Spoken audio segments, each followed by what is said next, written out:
சித்தார்த்த அக்ஷரா, இன்னைக்கு நம்ம வெங்கடேச சுப்ரபாதத்துல 20வது ஸ்லோகம் பார்க்க போறோம். அக்ஷரா, ஸ்ரீராம ராமேதி 3 தடவை சொல்றியாமா? ஸ்ரீராம ராம ராமேதி ரமே ராமே மனோரமே சஹஸ்ரநாம தத்துல்யம் ஸ்ரீராம ராமவரானனே. ஸ்ரீராம ராம ராமேதி ரமே ராமே மனோரமே சஹஸ்ரநாம தத்துல்யம் ஸ்ரீராம நாமவரானனே. ஸ்ரீராம ராம ராமேதி ரமே ராமே மனோரமே சஹஸ்ரநாம தத்துல்யம் ஸ்ரீராம நாம வரானனே. சரி, 20வது ஸ்லோகம் பார்க்கறதுக்கு முன்னாடி நான் 19வது ஸ்லோகம் படிக்கிறேன். சித்தார்த்த, அதுக்கு நீ பொருள் சொல்லு. त्वत्पाद धूलिभरित स्फुरितोत्तमाङ्गाः स्वर्गापवर्ग निरपेक्ष निजान्तरङ्गाः कल्पागमाकलनयाकुलतां लभन्ते ஸ்ரீவேங்கடாஜலபதே தவ சுப்ரபாதம். இதுக்கு என்ன பார்த்தோம்? விஷ்ணு விஷ்ணுவோட கும்பிட்றவங்கலாம் விஷ்ணுவோட அவங்களுக்கு முக்தியே வேணாம். அவங்க விஷ்ணு மிதிச்ச மண்ணுலேருந்து வந்த தூசி நாமமா இட்டுப்பாங்க. அது மட்டுமே அவங்களுக்கு போதும். இல்லடா, அவங்களுக்கு முக்தியை பத்தின ஒரு சிந்தனை இல்ல. இதுவே அவங்களுக்கு ஆனந்தத்தை கொடுக்குது. ஆனா என்ன, கல்பாகமா கலனையால் நிறைய வருஷம் ஆனதுக்கு அப்புறம், நிறைய கல்பங்கள் ஆனதுக்கு அப்புறம் அவங்க முக்தி அடைவாங்க. ஆமா, ஸ்ரீ வெங்கடா ஜலபதி தவ சுப்ரபாதம். அதுக்கு என்ன அர்த்தம்? வெங்கடாத்ரி மலையில தோண்டிய விஷ்ணுவுக்கு என்னோட நமஸ்காரங்கள். Very good. சரி, இப்ப நான் 20வது ஸ்லோகத்தை சொல்றேன், அதுக்கப்புறம் பொருள் சொல்றேன். त्वद्गोपुराग्रशिखराणि निरीक्षमाणाः स्वर्गापवर्ग पदवीं परमां श्रयन्तः मर्त्या मनुष्य भुवने मतिमाश्रयन्ते ஸ்ரீவேங்கடாஜலபதே தவ சுப்ரபாதம். இதுதான் ஸ்லோகம். இப்ப இதுக்கு பொருள் பார்க்கலாம். எப்படி நம்ம துவத்பாத தூளி, துவத் அப்படின்னா உன்னுடைய அப்படின்னு சொல்லி பார்க்க சொல்றோம்ல, உன்னுடைய கால் பாதத்திலிருந்து எழும்பக்கூடிய தூசி அப்படின்னா, அதே மாதிரி துவத் கோபுராக்ர சிகராணி அப்படின்னா, சிகரம்னா என்ன? சிகரம்னா உச்சி. Very good. சிகரம்னா உச்சி, மலை உச்சின்னு அர்த்தம். அந்த மாதிரி இங்க எதோட உச்சி? கோபுராக்ர சிகராணி, ஆக்ரா கோபுரத்தோட உச்சி. விஷ்ணு கோவில் இருக்கக்கூடிய கோபுரம். ஏன் கோபுரம் கட்டுறாங்கன்னு தெரியுமா? பல சிலைகள்லாம் வச்சு செதுக்கி கோபுரமா கட்டுறாங்கல்ல.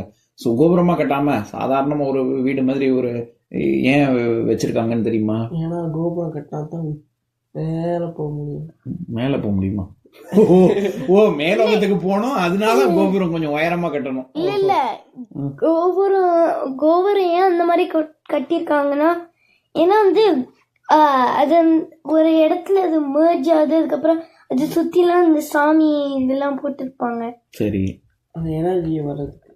Energy, very good. எனர்ஜி வர்றது ஒரு காரணம். இன்னொன்னு, அந்த காலத்துல மச்சு வீடு பெருசாலாம் ஒரு 2 மாடி அடுக்குமாடி கட்டடம் எல்லாம் கிடையாது. ஒரு மாடி இருந்தாலே பெரிய விஷயம். சாதாரணப்பட்டவங்க, ராஜாவுடைய அரண்மனையே கோபுரத்துக்கு கீழே தான் இருக்கும். ஏன்னா இருக்கிறதுலயே டாலஸ்ட் பில்டிங்ல யார் இருக்காங்களோ அவங்கதான் அந்த ஊர் தலைவன்கிற மாதிரி ஒரு இது வரும்ல. உலகத்துக்கே கடவுள் தான் தலைவன். அப்படி இருக்கும்போது ராஜா மட்டும் அரண்மனையை கோவிலோட உயரமா கட்டுவானா? மாட்டான். இருக்கிறதுலயே வசந்தது ஒரு ஊர்ல கோவில் கோபுரமா தான் இருக்கும். வசந்ததா இருக்கும், ஆனா கோவிலோட வசந்ததா இருக்காது. ஆமா, உயரமா இருக்கும், ஆனா கோவிலோட. ஏன் அப்படி வச்சிருக்காங்கன்னா, நீ அந்த காலத்துல மச்சு வீடு கிடையாது. எங்க இருந்து பார்த்து, மச்சு வீடுனா மாடி வீடு, எங்க இருந்து பார்த்தாலும் கோவில் கோபுரம் தெரியும். அப்படின்னா என்னன்னா, நான் சொல்லியிருக்கேன்ல, நம்ம அன்றாட வாழ்க்கையில நம்ம செய்யக்கூடிய காத்தால எந்திருக்கிறதுல இருந்து, குளிக்கிறதுல இருந்து, நம்ம சாப்பிட்றதுல இருந்து எல்லாத்துலயுமே நம்மளுடைய நோக்கம் என்னவா இருக்கு? நம்ம காரியம் பண்றது, காசு சம்பாதிக்கிறது, எல்லாமே முக்தி அடைவதற்கு தான் நம்மளுடைய குறிக்கோளாவே இருக்கும். அது அந்த ஞாபகம் நமக்கு கோவிலை சுத்தி, நான் சொன்னேன், கோவிலை சுத்தி வரும்பொழுது நம்ம அதை மனசுல வச்சுக்கணும். அதனாலதான் வலப்பக்கமா கிளாக் வைஸ் அதனாலதான் சுத்துறோம் அப்படின்னு சொன்னேன். அந்த மாதிரி எப்பவுமே நமக்கு கடவுள் ஞாபகம் இருக்கணுங்கிறதுக்காக கோபுர தரிசனமே ரொம்ப புண்ணியம் கூட. நீ கோயில்ல போய் சந்நிதியில போய் சுவாமியை சுத்திட்டு நமஸ்காரம் பண்ணிட்டு உள்ள போய் சுவாமியை பார்த்துட்டு வரணும்னு அவசியம் இல்ல. கோவில் தரிசனம், கோவில் கோபுரத்தை பார்த்தாலே, அந்த கலசத்தை பார்த்தாலே உனக்கு அதனாலதான் புண்ணியம் கிடைக்கும். அதனாலதான் என்ன பண்ணுவாங்க, கோவிலுக்குள்ள போனாலும் நுழையும் போதே கோவில் கோபுரத்தை பார்த்து நமஸ்கார முத்திரை பண்ணிட்டு தான் உள்ளே போவாங்க. சரியா? எங்க இருந்து பார்த்தாலும் கோவில் கோபுரம் தெரியணுங்கிறதுக்காக அப்படி பண்ணினாங்க. நீ இன்னொன்னு சொல்றது, அந்த வைப்ஸ், பாசிட்டிவ் வைப்ஸ் எல்லாத்தையும் அந்த விக்கிரகம் தாங்கி பிடிக்கும், ஆவாகனம் பண்ணி வச்சிருப்பாங்க. அதுவும் ஒரு காரணம். கோவில் நடுவுல இருக்கும், அதனால எல்லாருக்கும் தெரியுமா? ஆமா, கோவிலை சுத்தி தான் ஊர் மக்களே இருப்பாங்க. எல்லா ஊர்லயுமே அப்படித்தான். மதுரை, சிதம்பரம், பழனி, எல்லா ஊர்லயுமே கோவில் ஆமா, இந்த ஊர்ல அப்படி கிடையாது. கோவிலை சுத்தி தான் எல்லாமே. சரியா? சரி, அதனால இங்க என்ன சொல்றாங்க, துவத் கோபுராக்ர சிகராணி நிரீட்சமான அப்படின்னா அததான் எல்லாரும் பாக்குறாங்க அப்படின்னு சொல்றாரு. காலங்காத்தால இருந்து கோபுர தரிசனம் பண்ணணும் அப்படிங்கிறாரு. ஸ்வர்கா பவர்க பதவியும் பரமாம்ஸ்ரயந்தக அப்படின்னா, நம்ம ஏற்கனவே பார்த்தோம்ல, ஸ்வர்கா பவர்க நிரபேட்ச நிஜாந்தரங்கான்னு போன பாட்டுல, அது ஸ்வர்க்கமா இருந்தா என்ன, அதுல இருந்து முக்தியை பத்தி எல்லாம் மக்கள் யோசிக்கல, இந்த நாமத்தையே இட்டு இருக்காங்க, அதுலயே அவங்க இன்பம் அடைறாங்க அப்படின்னு பார்த்தோம்ல. டர்ட்டியா கிளீனான்னு யோசிக்க மாட்டான். ஆமா, அந்த மாதிரி ஸ்வர்கா பவர்க பதவியும் பரமாம்ஸ்ரயந்தக அப்படின்னா, பரம அப்படின்னா பரமபதம், எனக்கு பரம சந்தோஷம் அப்படின்னா எனக்கு இருக்கிறதுலயே ரொம்ப ஜாஸ்தி சந்தோஷம்னு அர்த்தம். அந்த மாதிரி பரமபதம், பரம்பொருள், அந்த இடத்துல வர்ற எல்லா பரம்னா பெஸ்ட் ஆஃப் த பெஸ்ட்னு அர்த்தம். சரியா? பரமாம் ஸ்ரயந்தக, நான் ஏற்கனவே சொல்லியிருக்கேன், தமிழ்ல வீடுன்னா என்ன அர்த்தம்?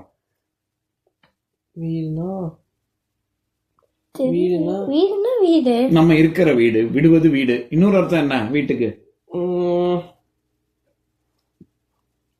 தெரியலையா? விடுவது வீடு, முக்தி அடைவதும் வீடுதான், பேரின்பத்து இறைவன் அடி சேர்றது அதுவும் வீடுதான். சரியா? அந்த மாதிரி சமஸ்கிருதத்திலயும் அதேதான். ஆசிரமம், இப்ப நம்ம ஆசிரமம்னு சொல்றோம்ல, ஆசிரமம்னா வீடு, ஆசிரமம்னா அடைக்கலம்னு இன்னொரு பொருள் இருக்கு.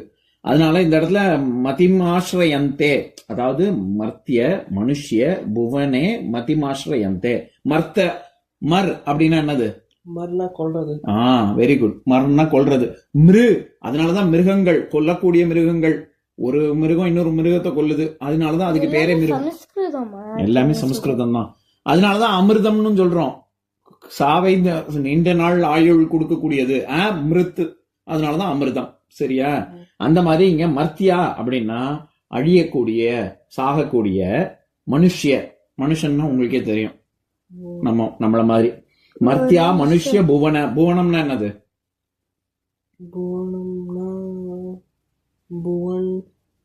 பூலோகம், பூமி, புவனம், உலகம்னு அர்த்தம்.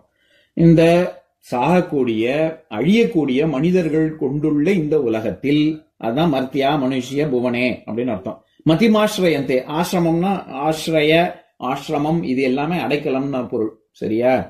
அப்போ மதி அப்படின்னா கடவுளை வணங்குறதுன்னு அர்த்தம், நம்ம வேண்டதுன்னு சொல்றோம்ல.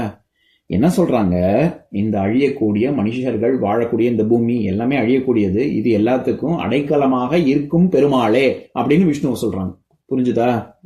அந்த மாதிரி இப்ப இந்த இடத்துல எல்லாத்துக்கும் தானே விஷ்ணு அடைக்கலம், மனுஷங்க மட்டும் இல்ல, நாய், பூனை, எல்லா மிருகங்கள், பறவைகள், பூச்சிகள் எல்லாத்துக்கும் தானே விஷ்ணு அடைக்கலாம். ஆனா இங்க மர்த்தியா மனுஷ்ய புவனே அப்படின்னு சொல்றாங்களே, அது ஏன் மனுஷனை மட்டும் சொல்றாங்க? மனுஷன்னா மேன்கைண்ட், அதனால அது பெண்களையும் சேர்த்து தான் குறிக்கும். சரியா? ஏன் மனுஷங்களை மட்டும் சொல்றாங்க? எதுக்கு ஏன் மனுஷன்?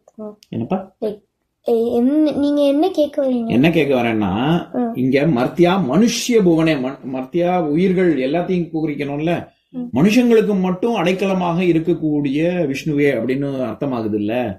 அப்போ யானை, பூனைக்கெல்லாம் அவர் அடைக்கலம் கொடுக்க மாட்டாரா விஷ்ணு? அதெல்லாம் காப்பாற்ற மாட்டாரா? மனுஷனை மட்டும் தான் காப்பாத்துவாரா? காப்பாத்துவாரு. ஆனா இந்த இடத்துல மனுஷன் மட்டும் சொல்றாங்களா? ஏன் சொல்றாங்கன்னா, எப்பவும் சொல்றது உதாரணம் தான், பகுத்தறியக்கூடியது, நல்லது கெட்டது தெரியக்கூடியது, பாவ புண்ணியங்கள் உணரக்கூடியது யாரு? மனுஷன் மட்டும்தான். மனுஷ பிறவியில மட்டும்தான் இது பாவம், இது கெட்டது, இது செய்யாத, இது நல்லது, இது செய்யி அப்படின்னு அந்த வித்தியாசம்.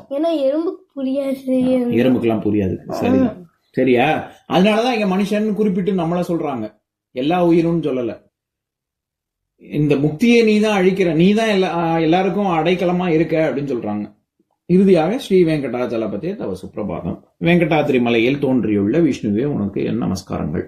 சரியா? இப்ப நான் ஸ்லோகத்தை சொல்றேன், என் கூட சேர்ந்து சொல்லுங்க. त्वद्गोपुराग्र शिखराणि निरीक्षमाणाः स्वर्गापवर्ग पदवीं परमांश्रयन्तः मर्त्या मनुष्य भुवने मतिमाश्रयन्ते श्रीवेंकटाचलपते तव सुप्रभातम्. இன்னொரு நாள் இன்னொரு பாட்டு பார்க்கலாம்.